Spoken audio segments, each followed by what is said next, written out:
What's up everybody, I'm Seth Fowler and today I'm reviewing the brand new black Adidas Yeezy Powerphase.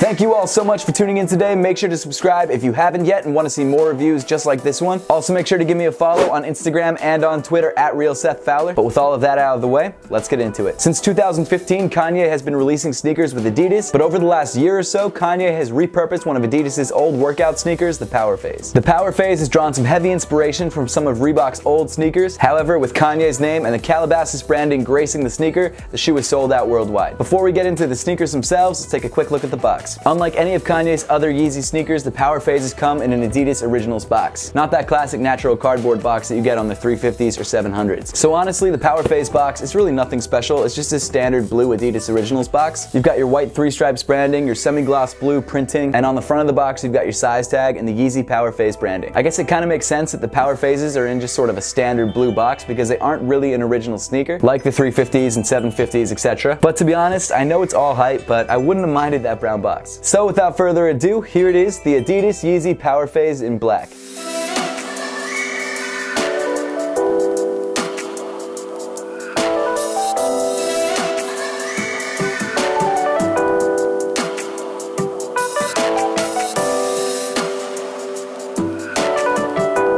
The first thing you'll notice about this sneaker when you see it in hand is that it's not actually true black. The coloring is a lot closer to like a charcoal or a really dark gray. With that being said though, I think Adidas did a really good job of actually matching all the colors across all the different materials to give it a monochromatic look. So even though the laces and the leather and the EVA midsole are all different materials, they all have a pretty consistent shade of gray. Or black, whatever you want to call it. Starting off on the toe box of the sneaker, you've got this charcoal gray leather panel. The leather has a few perforations on the toe and it is actually pretty soft, but the reason I think it's so soft is because the leather honestly is super thin. It's like crazy thin. It almost feels like paper. And because it is so soft and so thin, it's gonna crease like crazy. Even in like the minute or two that I was wearing the shoe for the on-foot shots, it already creased up a little bit. So I mean, if you're not a fan of creases, you're not gonna like the way the shoe is gonna look. Continuing up on the sneaker, at the bottom of the tongue, you've got another charcoal leather panel. That's primarily for reinforcement and connecting the toe to the tongue. As I mentioned before, you've got these flat charcoal laces which match with the upper perfectly. The laces weave through another reinforcing leather panel. A nice but not so original touch is the Adidas branding underneath the lace eyelets. You've got the Adidas text in green and then the trefoil in red. The tongue itself doesn't have any branding on it and is covered in this smooth charcoal leather. Inside the shoe, the sock liner of the sneaker is covered in this matching gray mesh. There's adequate padding around the ankle, so it's definitely not going to be an uncomfortable upper. The insole itself also comes in dark gray and has this really subtle Adidas branding printed in a slightly lighter shade of gray. As for fit, the Powerphases do fit pretty much true to size, however they are pretty narrow. I have relatively narrow feet, so that totally works for me. If you don't have narrow feet, you might want to go up half a size. Continuing back on the sneaker to the midfoot, you've got some pretty subtle Adidas 3 stripes branding. The 3 stripes are made up of these diagonal stitches and these perforation holes. Moving past the 3 stripes, you get to your gold Calabasas text. That's actually the only, I guess, Yeezy branding that's on the sneaker itself. There isn't Yeezy or YZY printed anywhere on the shoe. The only time Yeezy is referenced is on the box itself. Calabasas just references where Kanye's studio is. Continuing around to the back of the shoe, you find this charcoal leather heel tab. The heel tab is pretty reminiscent of the Stan Smith. Moving down the sneaker, you get to your charcoal gray EVA midsole. The EVA foam is actually only exposed in the midfoot of the shoe. The front and the heel of the sneaker are completely covered by the outsole rubber. The midsole itself is relatively comfortable. It's pretty much what you'd expect from a 1980s workout shoe. Really nothing special at all. It's not uncomfortable, but it's nothing like Boost. It's nothing like Bounce. It's just kind of there. Finally, moving to the bottom of the sneaker, you've got your charcoal rubber outsole with your Adidas branding in the midfoot. The rubber outsole actually feels surprisingly durable, unlike the rest of the sneaker. That's just my opinion, but this leather, man, that feels so thin. Overall, the not so black Yeezy Powerphase is not a bad shoe. It's definitely not my favorite Yeezy by any stretch of the imagination, and to be honest,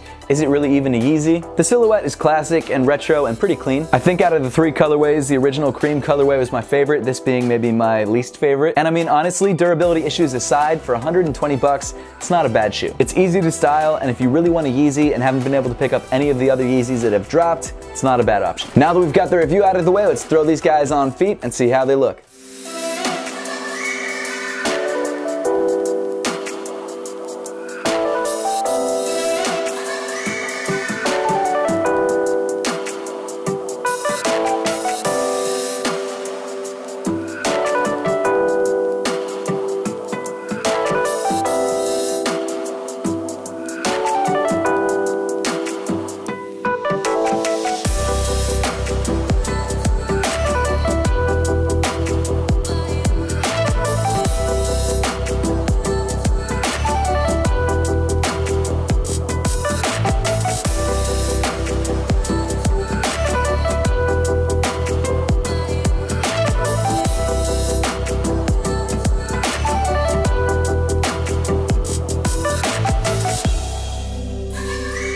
Make sure to leave a comment in the comment section down below letting me know what you think of the black Adidas Yeezy Powerphase and which colorway you like best. And as always guys, thank you so much for watching. Please make sure to give this video a big thumbs up if you liked it. Subscribe to me, Seth Fowler, if you want to see more content just like this, and follow me on all other forms of social media. The links will be in the description below.